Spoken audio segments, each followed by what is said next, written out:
Hi, my name is Sathya. I'm from iQue Ideas.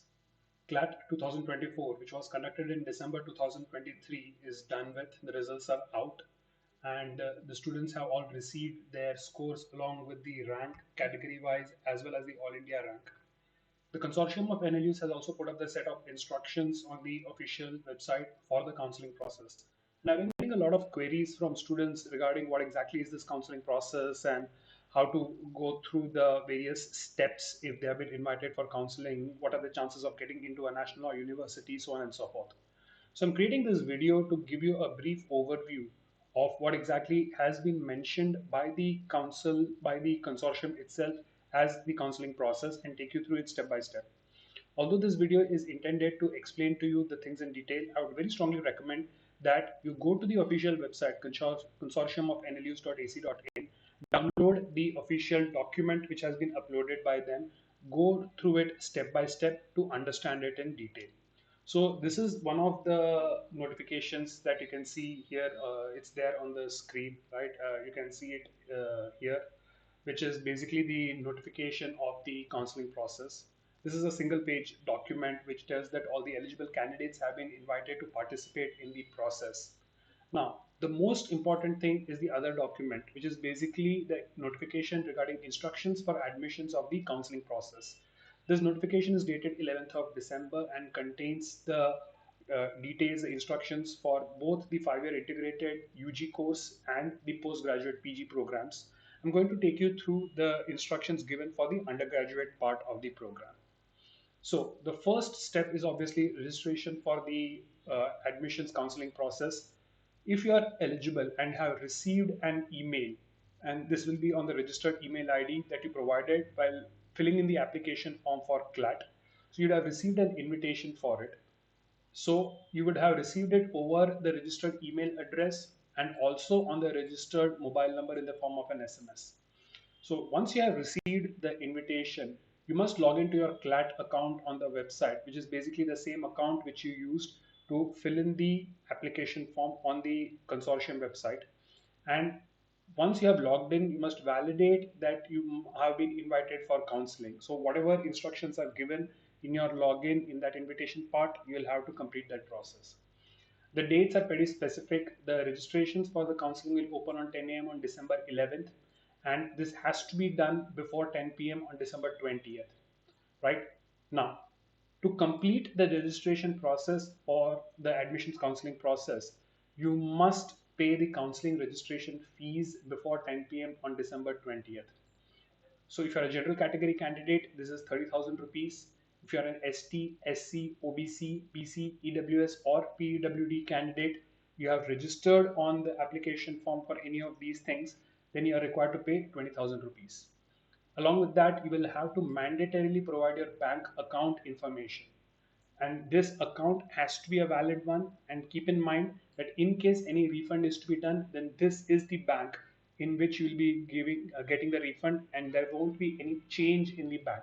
So make sure it's an operational bank account and it will remain operational till the time the process comes to an end.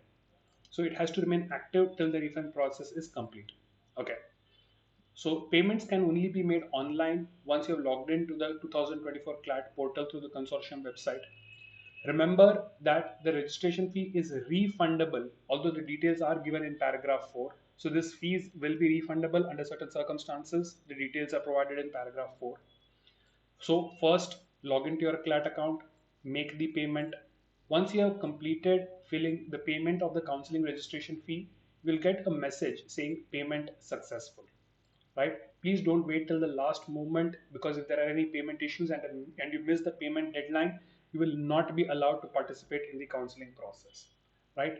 So if there are any issues and because of the payment, the consortium will not hold itself responsible for the same. Once you have successfully completed the registration process, you will be considered for the allotment of seats. They have very categorically stated that simply by registering in the counseling process, by filling in the counseling payment fee, you are not guaranteed admission in any of the NLUs. So don't think that if you have received the invite for the counseling, if you have paid the 30,000 or the 20,000 rupees as is, mandated by your category, that means that you have got an admission. No, it does not mean that you have been allotted a seat. It simply means that you are now part of the process, right? If you are eligible in further steps, only then you will get a seat at the NLUs. Remember that in any of the rounds, if you are not allotted a seat, you may be allotted a seat in the next category, provided, of course, you choose to participate in the next category. So remember, how does this work? Once you have completed the registration process and the process starts, in the first round, there will be an allotment of seats. According to your rank and your order of preferences, you will be allotted a seat at the NLU if you are eligible for one. Once you have been allotted a seat, there will be three options available to you. These options include freeze, float, or exit. What do each of these options mean? If you are allotted an NLU and you are happy with that NLU, let's say you have got GNLU Gandhinagar and you are very comfortable with GNLU Gandhinagar, you do not want any other national law university, you are confirmed that you are going to study at GNLU Gandhinagar, then you can select the freeze option, which means you are accepting the seat and you are not going to participate in any of the further allocation processes. That means your admission is done, you are out of the process. So, to freeze the seat in the first, second, or the third round of the counseling, once this happens, you have to pay the confirmation fees within the time which will be mentioned in paragraph 7. Right? If you select the freeze spray and you have paid the confirmation fees, then you will not be considered in the subsequent rounds. Your admission is done. You have got that seat. That's it. You are out of the process. This, if you have selected the freeze option in the first, second, or third round, then you are also required to pay the remaining university fees. So let us say you have paid 30,000 as registration, right? And you have paid the confirmation fees, whatever is the amount. Let us say, as an example, and I'm just giving you an example, this is not the figure. Let us say you have paid 50,000 rupees as the confirmation fees, which will be specified. So once you get the admission, supposing let's say the university fees is 1,50,000, then the 50,000 which you have paid will be adjusted against the 1,50,000 and you'll have to deposit the remaining 1 lakh rupees before by 14th of May. So this is in case you have chosen the university and chosen the freeze option. To freeze your seat in the fourth or the fifth round, you must pay the university fees after adjusting confirmation fees, whatever you have paid in the first, second, or third round, by the date which has been set according to the consortium in the calendar, which I'll be mentioning in the end of the video. So this is the freeze option. That means you have got the NLU, you are satisfied, you don't want any change, you are out. Second, float option is for those candidates who have not been allotted the seat which was their first preference, or the candidates rather who have been allotted a lower preference and they want to see, is it possible for me to get a better NLU in my list. I have been given my second choice, right? So I want to see if possible I want to shift to my first choice. Let us say NLS Bangalore was my first choice, Nalsar Hyderabad was my second choice. In the first round I got Nalsar Hyderabad. That means I got my second choice. If I want to keep my options open, that if a seat is available in NLS Bangalore and I'm eligible for it, do I want to be considered for it? If the answer is yes, you go in for the float option. So the float option is basically you're choosing to leave open the possibility of getting a higher preference NLU seat. So for the float option also, you select the float option during the first, second, or third round. You have to pay the confirmation fees within that time. That means you will be given the seat which you got in that particular round, but you will also be considered for an upgrade in the next round if possible and if a seat is available. In the fourth round of counseling, if you want to exercise the float option, then you will have to pay the university fee within the time as mentioned in the calendar. So under the float option, you may hold the seat allotted to them, and if you are allotted a higher preference in a subsequent round, they shall move to that more preferred NLU. So you are very sure that I have been given my second choice of Nalsar. If they give me my first choice NLS Bangalore, I will give up my Nalsar seat and grab the NLS seat. then you go in for the float option. So if a candidate who has opted for float is allotted a higher preference NLU, then whatever is the difference in the fees, right, that you will have to pay. So supposing you paid 1 lakh rupees and the for upgrade the fees of the college, if let's say it's higher, 1,20,000. So because there's a difference of 20,000, you will have to pay the 20,000 rupees so that it matches the fees of the institution that you have been upgraded to. And if the balance university fee is already paid by the previous counseling is higher, then whatever is excess in the newer institute will be refunded to you. So it's a fair process. Remember that if you have chosen the float option and at the end of counseling process, you have to freeze the available location or exit, right? Okay. Now, a candidate awarded a seat that is at the time of allocation highest on their list may not exercise the float. If you have already been allotted your first preference in any of the rounds, there is no possibility for you to upgrade higher than your first preference. So, because you cannot change the order of preferences, if you have already got your first preference, which you indicated at the time of filling in the preference list during the application, then that's it. You have to freeze. The only other option is you choose to forfeit, give up the seat and exit. So the float option also cannot be used to migrate to a seat lower in the preference. Supposing at the time of filling in the application form, you had filled Nalsar as your first choice, NLS as your second choice, you are allotted Nalsar in first round. Now you feel it is possible that a seat might open up in NLS, then can I choose to float and go to NLS in my second? No. Your first choice was Nalsar, which already has been given to you.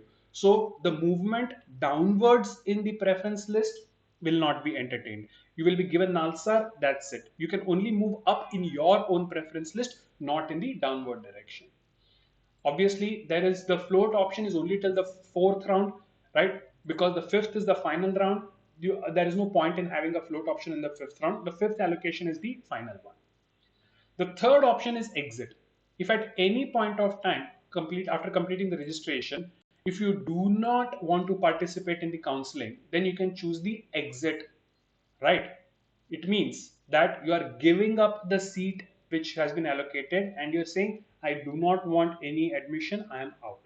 So in case you decide not to participate, not to get any allocation, only then select the exit option. Okay. The confirmation fees is a non-refundable confirmation fees, right? So once you have been allotted a university, if you decide to freeze or float, then you are required to fill the confirmation fees.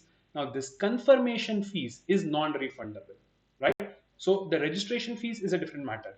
The confirmation fees, because you are taking up that seat, that means this 20,000 that you're paying is a non-refundable fees. Now, if a candidate has completed the registration and you have been allotted a seat, but you do not freeze, float, or exit within the specific time, then automatically you will be marked as not interested. You will be out of the process. You will lose the allotted seat. You will be removed from the counseling process and you will not be considered any of the list. So once the allotment is done, you have to make sure you either freeze, float, or exit the option in your allotted university. Okay. Now, whatever seat allotment is done to you by the consortium, you have to be sure that this is provisional. That means once you have got the seat, there will be a verification of all the documentation, and only after the confirmation and verification of the documentation that the admission will be considered final. So if you have applied under any category, you will have to produce the documentation for that category. Only when the documentation of that particular category is validated that your admission is final. If you fail to produce any of the documentation, they reserve the right to cancel your admission. So there will be 5 rounds, right? If you are not allotted a seat in the given round, then you have to wait for the next round to see if any seat opens up and you're eligible for the same. The fourth and fifth round will be conducted in May, right? And the available seats will be allotted to the next eligible candidates. Now, for the last allocated seats, float options will become freeze. And then once the fifth round is over, the consortium stops the central admission process. Now, if there are any vacant seats still remaining, then it is up to the individual NLUs to decide how to fill in their seats according to whatever is the prescribed conditions, prescribed norms for them. Now, what about the counseling registration fees? Now, if you are not allotted any seat till the end of the fifth round, you have never got any seat, then if you have not chosen the freeze or float option and you have exited the counseling process, then in these cases, your registration fees will be completely refunded.